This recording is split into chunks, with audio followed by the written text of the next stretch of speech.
There's something uniquely American about the way we think about time.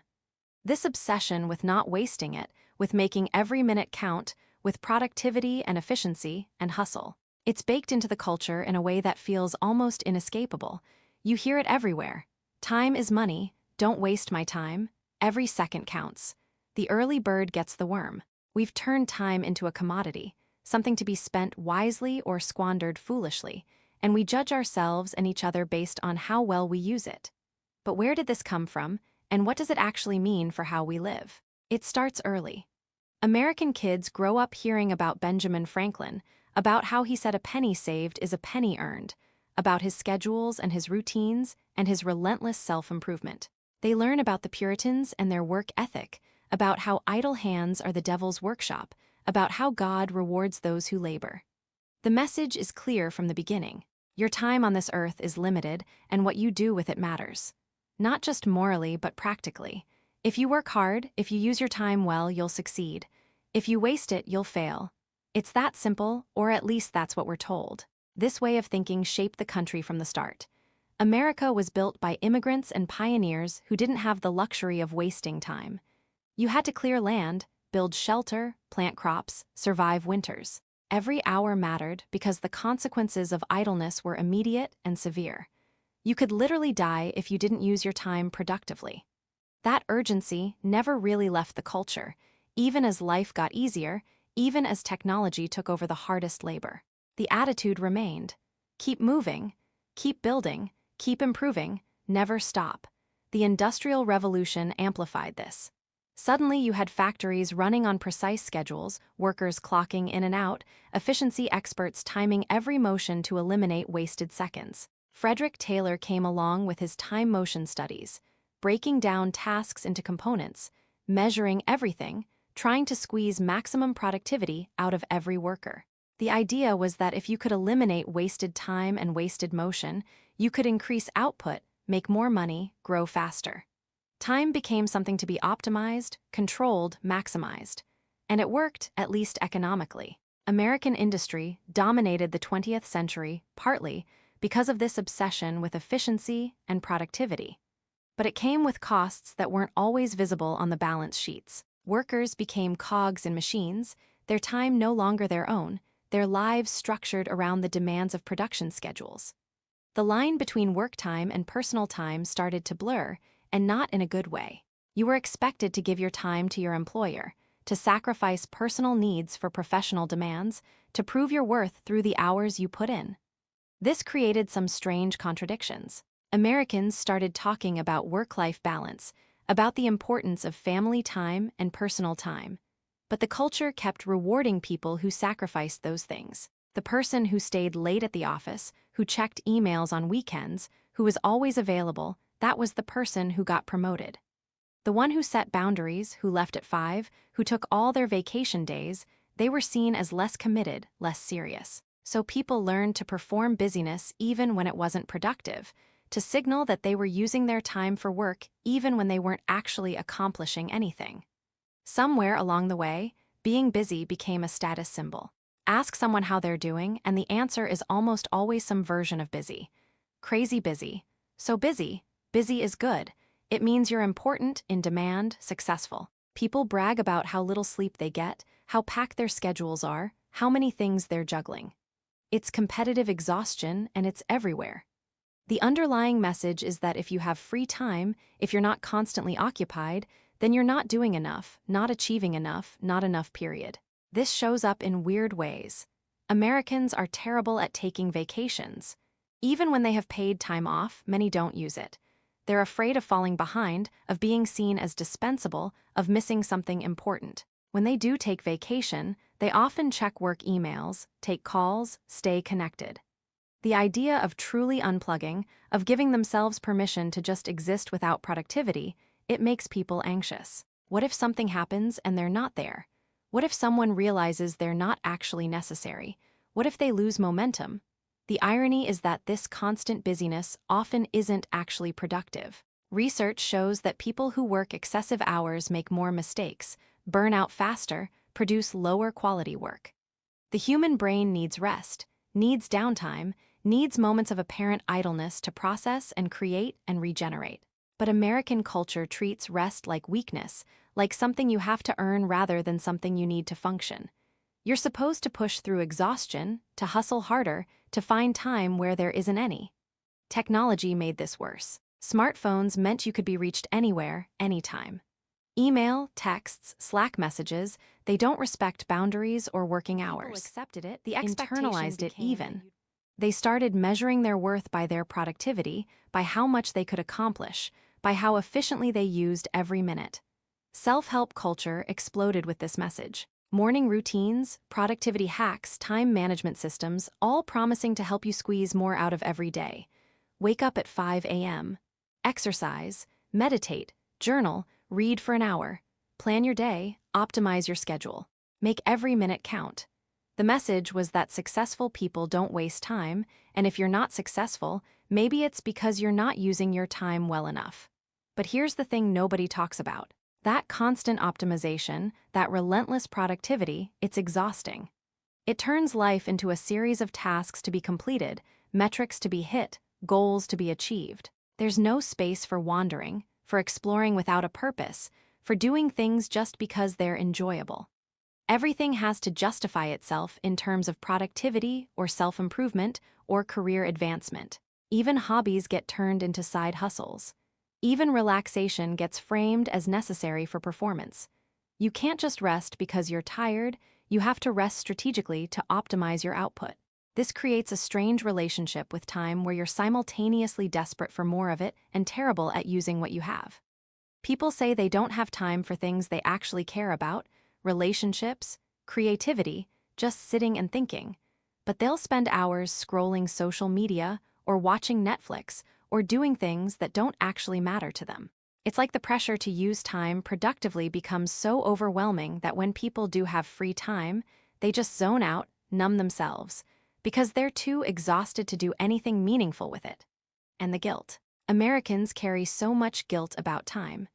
Guilt about wasting it, about not using it well, about not accomplishing enough with it.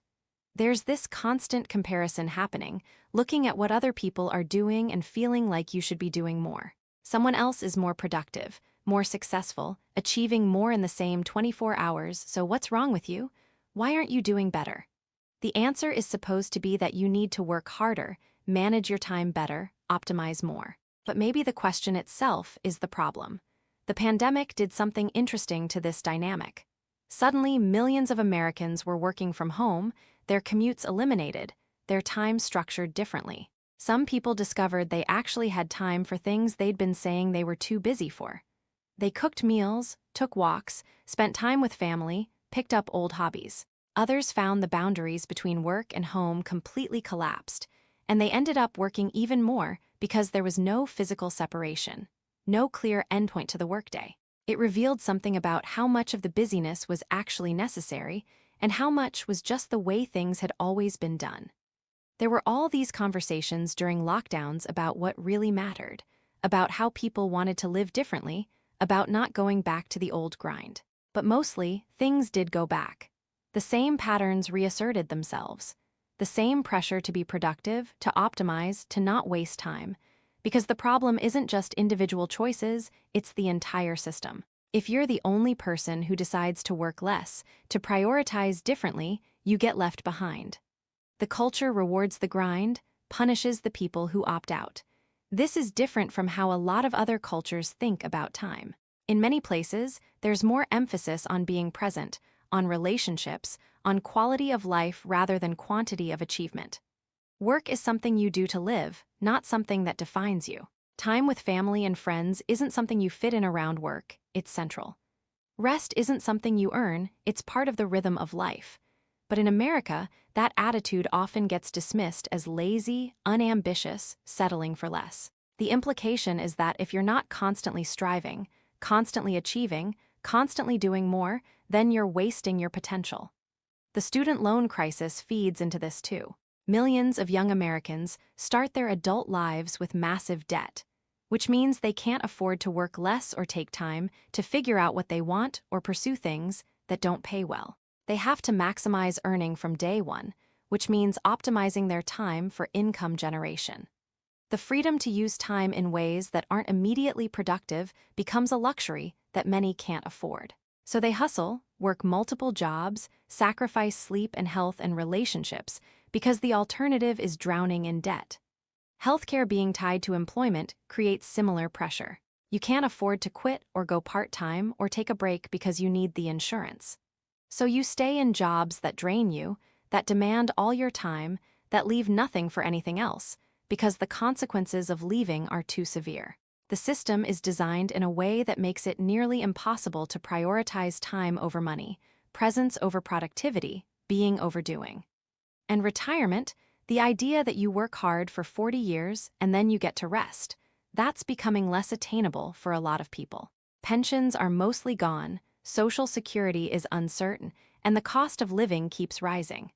People are working longer, into their 70s sometimes, because they can't afford to stop. The promise was that if you used your time productively while you were young, you'd earn the right to leisure later. But that deal is breaking down, and people are starting to realize that later might never come. So what's the alternative? How do you think about time differently in a culture that's built around this particular set of values? It's not easy because opting out completely isn't really possible for most people. You still have to work, still have to pay bills, still have to exist within the system. But maybe there's something to be said for being more intentional about it, for recognizing that time is valuable not just because of what you can produce with it, but because it's the substance of life itself. Every hour you spend working is an hour you're not spending on something else. That's not a revelation, but people don't always think about it in those terms. They think about work as the default, the thing they have to do, and everything else as the stuff they fit in around it. But you could flip that. You could decide what actually matters to you, relationships, creativity, experiences, health, whatever it is, and structure your time around those things, fitting work in as needed rather than the other way around. That's harder than it sounds. The pressure is real, the consequences of not playing along can be severe. But some people are doing it anyway, choosing jobs that pay less but demand less time, living more simply so they need less money, setting boundaries even when it's uncomfortable, saying no to things that don't align with their priorities. It requires being very clear about what you actually value and being willing to accept the trade-offs. Because there are always trade-offs. You might earn less money, advance more slowly in your career, miss out on opportunities. Other people might judge you, might see you as less ambitious or less successful. You might judge yourself, might struggle with the guilt and the sense that you should be doing more. But the other side of that trade-off is time. Time that's actually yours, time that you get to spend on things that matter to you, time that's not measured by productivity or efficiency, but by meaning and presence. The American relationship with time is complicated because it's tied up with so many other values. Independence, achievement, progress, success. The idea that you can build something from nothing if you just work hard enough. That's not entirely wrong. Hard work matters, time matters, what you do with your hours and days shapes your life. But it's also not entirely right because it leaves out so much. It leaves out rest, play, connection, contemplation. It leaves out the fact that humans aren't machines, that we need more than productivity to thrive. There's also this assumption that everyone has the same amount of time and the same ability to use it, which is obviously not true. Someone dealing with chronic illness, or caring for family members, or working multiple jobs, just to survive, doesn't have the same flexibility as someone who's healthy and financially stable. The whole everyone has the same 24 hours thing ignores massive differences in circumstances, in privilege, in the constraints people face. It turns structural problems into individual failures, suggests that if you're not succeeding, it's because you're not managing your time well enough. But maybe the real lesson about time isn't about managing it better. Maybe it's about recognizing that it's finite, that you don't get it back, and that how you spend it is ultimately the most important decision you make. Not in some grand, dramatic way, but in the small choices every day. Do you answer that email now or spend 15 minutes with your kid? Do you take the higher-paying job with longer hours or the one that gives you evenings free? Do you fill every moment with productivity or allow yourself space to just be? American culture pushes hard in one direction, but that doesn't mean it's the right direction for everyone or even for most people.